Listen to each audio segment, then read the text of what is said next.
back, and we're moving into our second conversation this morning as we discuss trauma and its effect on the brain. We have with us physician Dr. Michael Medina. Good morning and welcome. Good morning.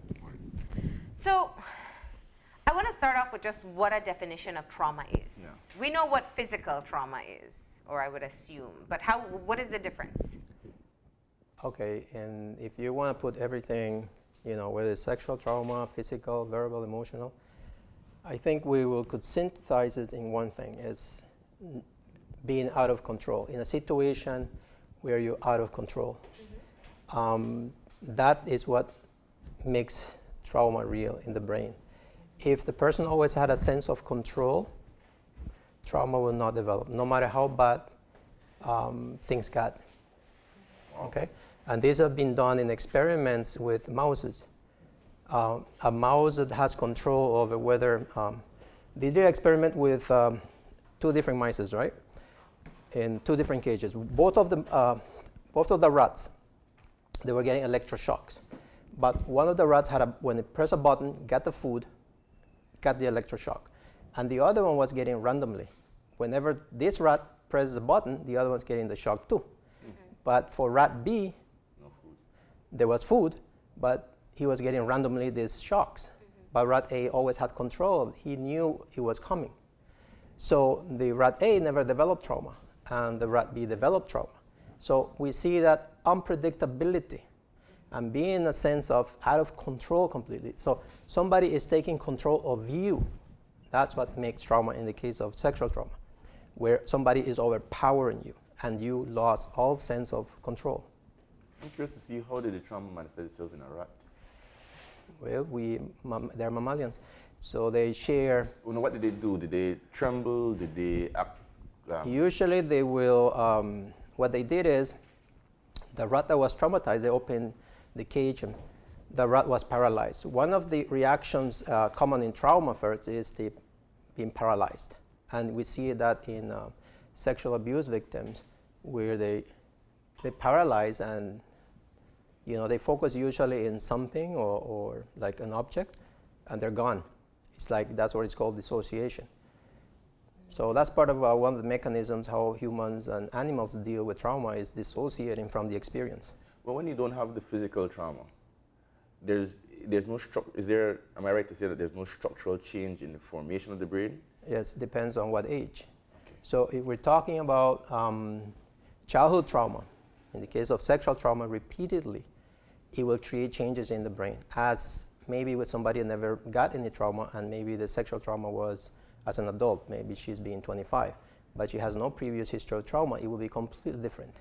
But still affected nonetheless. Of course, it will develop symptoms of PTSD, which also we can explain it through the what did you say? The brain. PTSD, post-traumatic stress disorder. Yeah. Yeah. Okay, so I think it could help us if we go into this first image, right? Okay, so over here we have the frontal part of the brain, which is the function. Control. The function is judgment.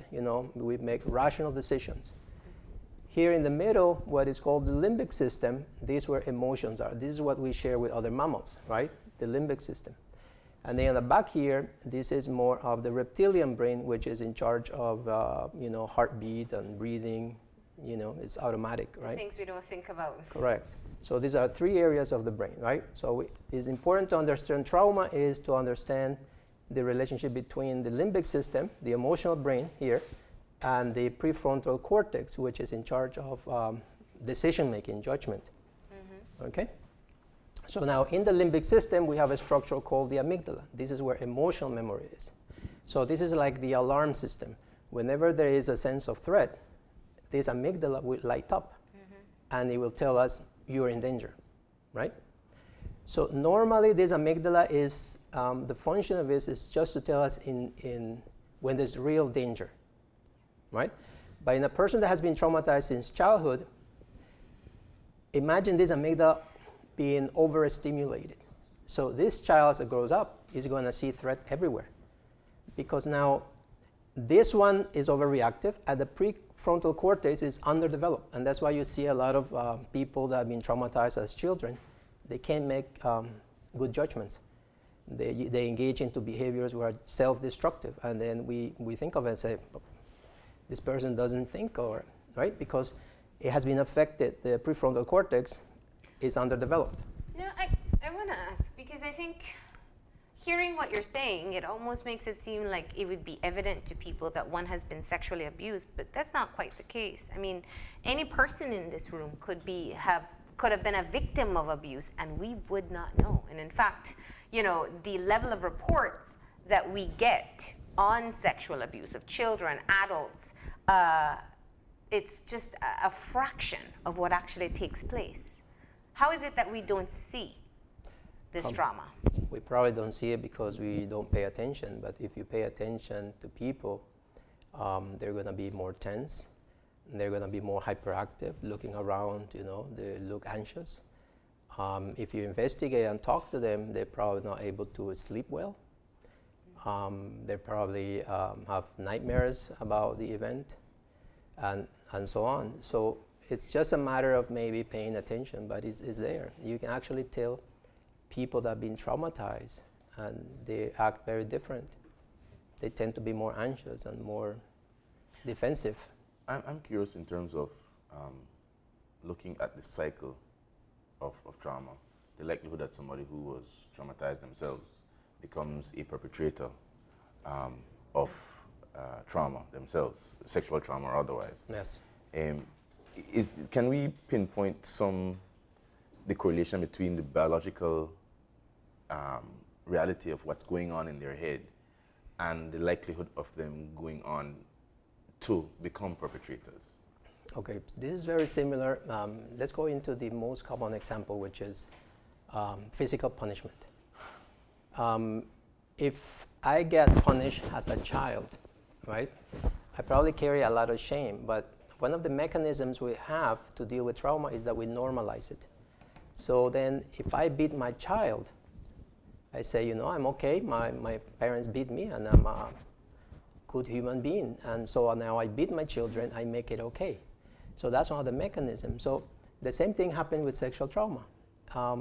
People that have been sexually assaulted as kids, they will somehow unconsciously normalize it and make it okay, which also then we go back to also the underdeveloped prefrontal cortex to not making good decisions. And that's how we become a perpetrator, that we have been traumatized, we normalize it in deep down, and we also not make good decisions. We don't really think about the consequences that our actions can have in a child.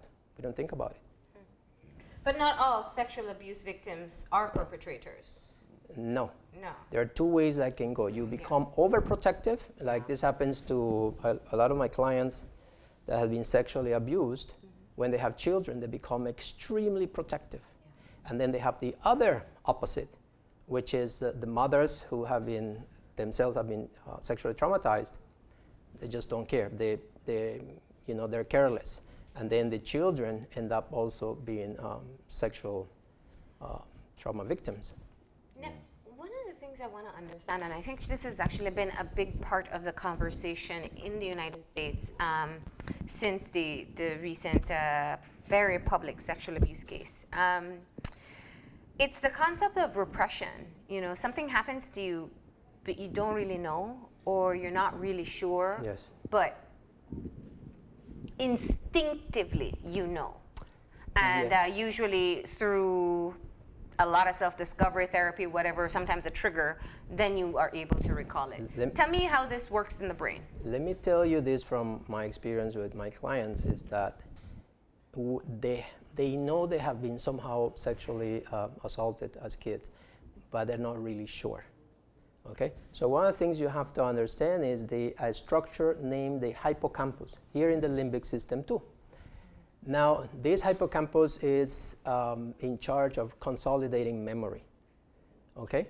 So whenever a person is in a state of trauma, okay, then the hippocampus, which is in charge of consolidating memory, being in a traumatized state, now it will go from the function of consolidating memory to now secreting cortisol. right? So that's why memory is not consolidated. So a lot of the people that go through trauma, they don't really recall. Depression, as you said, is extremely common, like a car accident or any kind of trauma. They will not recall a lot of the details because in that moment, the amygdala being overstimulated and the hippocampus being busy secreting cortisol. Interesting. And is not in charge of consolidating memory, we see a lot of memory gaps.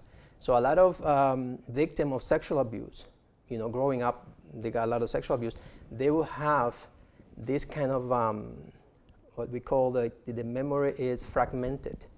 And so one of the goals of therapy is actually to unify the memory, right? So stop this fragmentation and make it a story. So telling the story for a trauma victim is therapeutic because they can actually see a continuous of what happened because what they have in trauma is just fragmented. And this explanation has to do with the hippocampus.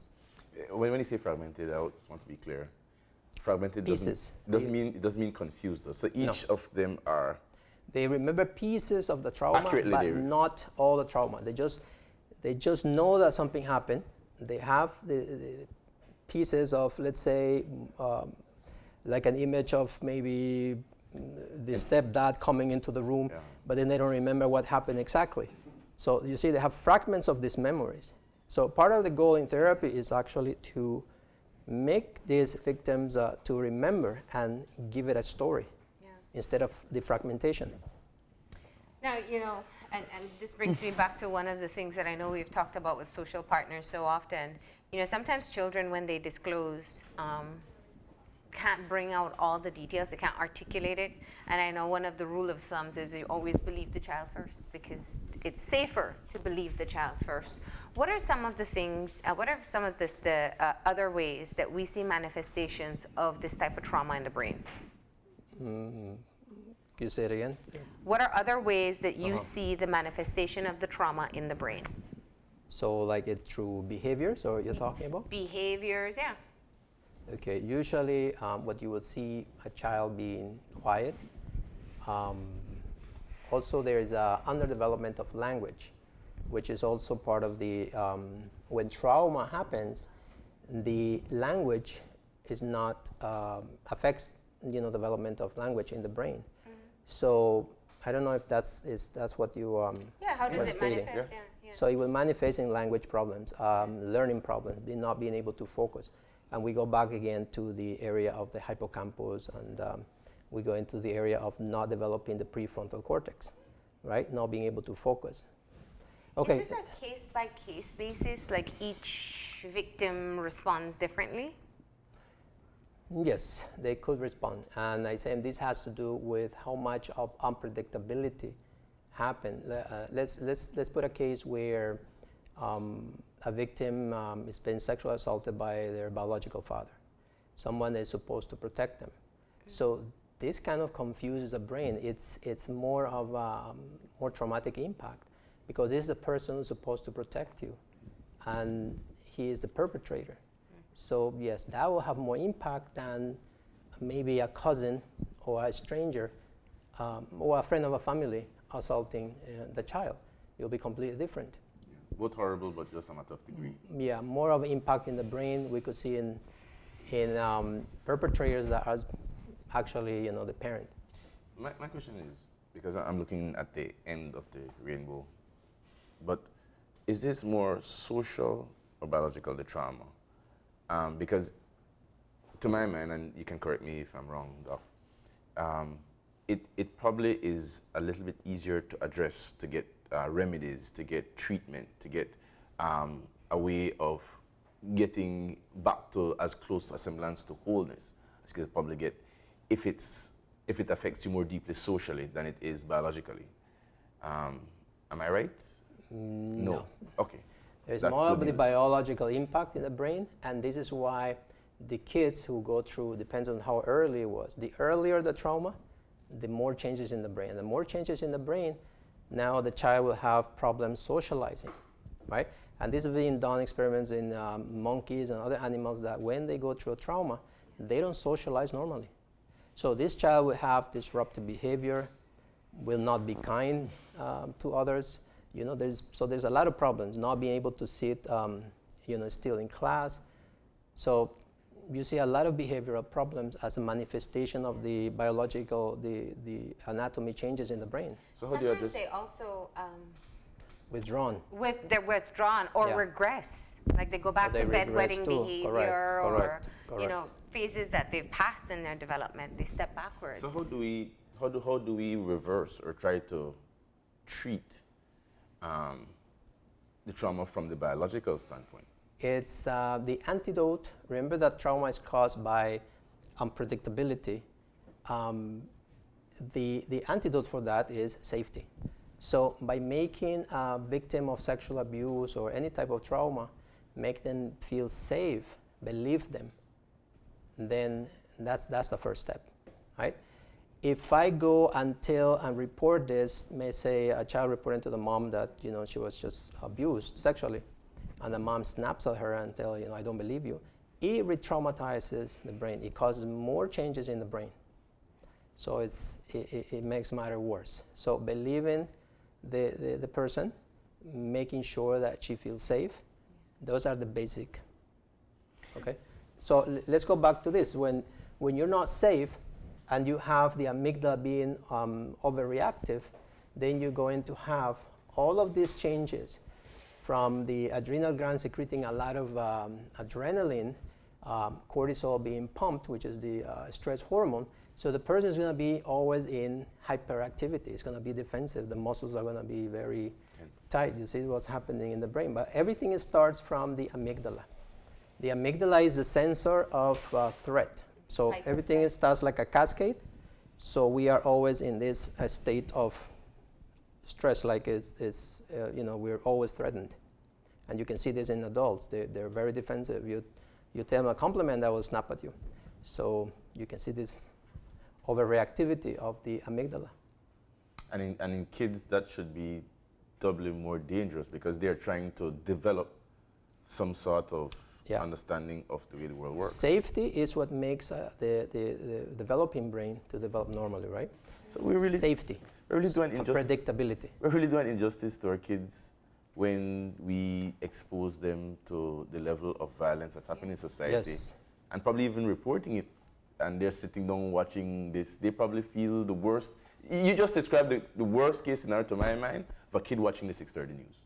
It's not only the and news, hearing the gunshots in the it's night. their neighborhood. Yes. A child can have PTSD symptoms just by hearing the news about this one, that one being killed. Yeah. Yes. Yeah. And hearing gunshots every night at home. That is Exactly. also part of the trauma that they're facing. Now, the one thing I think that comes to my mind is it's not only looking at the trauma that is caused, but it's going back to the fact that many people still don't address the fact that they have experienced a form of abuse, whether they don't know or whether they just keep it to themselves as much as possible. What happens if you don't identify these behaviors? You don't identify that you have experienced this trauma. What happens to the brain? A lot of people are in denial, and it's too painful to actually acknowledge that they were sexually abused because of the stigma. There's a lot of shame, right? But most people don't want to talk about it. And this sexual abuse is so common that as people are watching us, I'm sure that half of the people who are watching us have gone through some form of sexual abuse. It's so common. But we don't want to acknowledge it because it's too painful. Is there a difference between sexual abuse as trauma and other forms of trauma?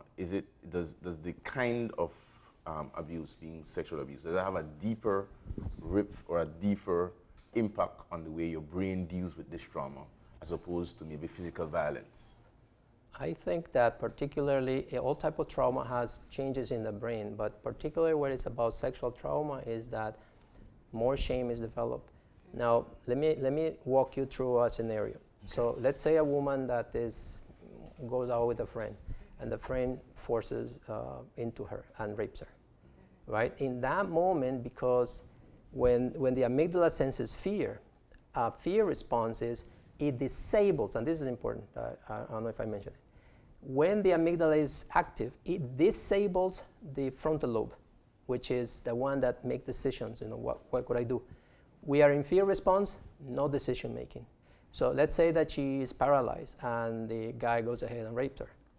Later on, when the frontal lobe now is able to think, then you start saying, I should have done those, I should have done this, I should have done that.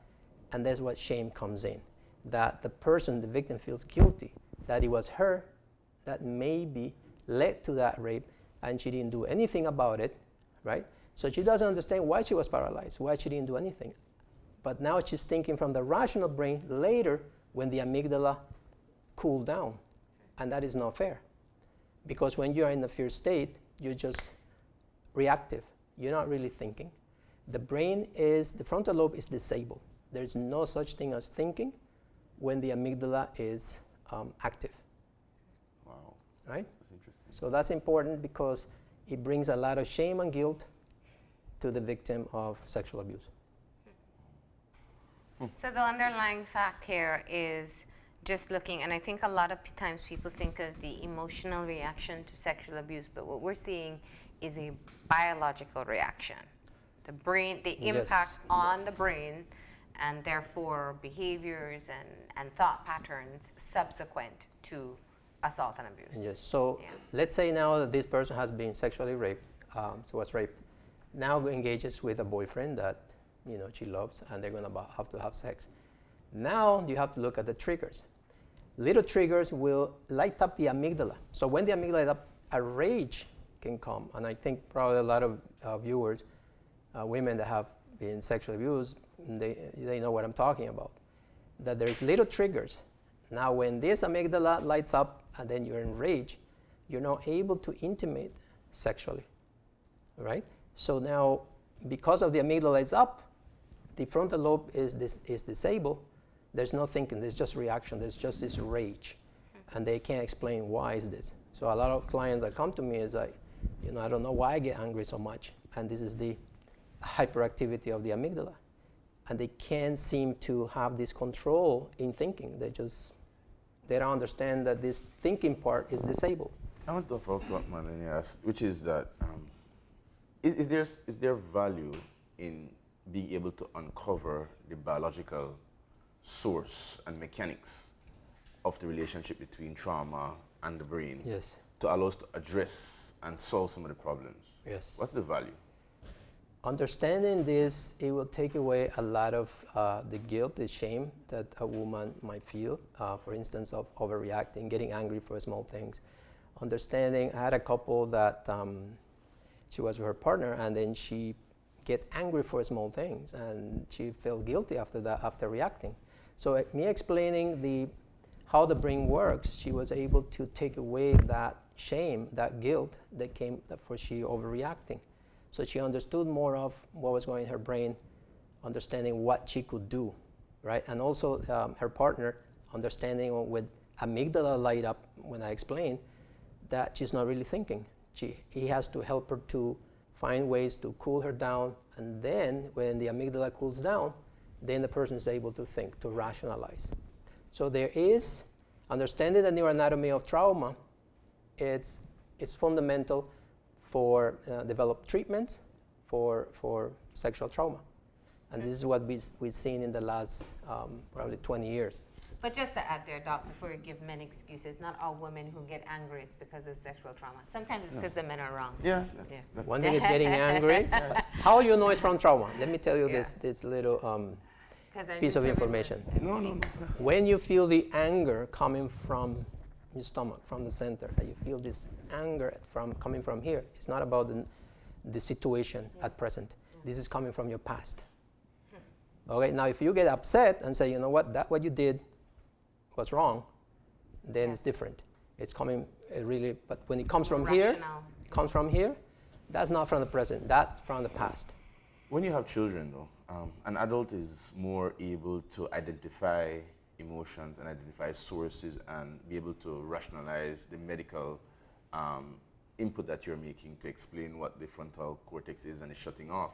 But for a child, they're in a whole new world where they don't have those tools to be able to use some of the expertise that you'd be able to put medically to them.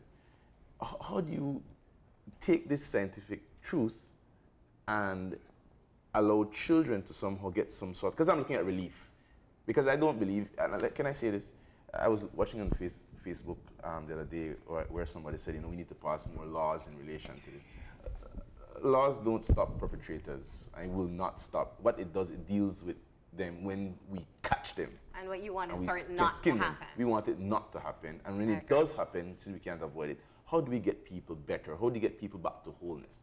And so my question to go back is, a child who's not able to, if you explain to them that, you know what, child, your frontal cortex shuts off, this gland sets off these juices, how do we get that biological benefit, medical benefit? Not to a really. child? I mean, this is for the adult to understand, and understand that giving the child safety and respect, it's actually the remedy for that child to overcome trauma, right? So it's the adult who has to understand this, because we as an adult, we are the givers. Children are just, they receive, right? So as an adult, and I had this experience with a mom that she didn't, that her child had been through sexual abuse, and she didn't understand why the child got so angry for little things. By she understanding how the brain works, she was able to be more understanding, and she was able more to help her through her anger. So it does serve a purpose to understand the anatomy for the parent. This has been interesting. Very. Yeah, but Dr. Medina, we are out of time. We thank you so much for coming in and talking about the brain and the impact that trauma, like sexual abuse, has on it. Thank you so much. Thank you. We're going to go ahead and take a break, and when we come back, we're continuing our medical discussion. This time we're talking about World Vasectomy Day, so stay tuned.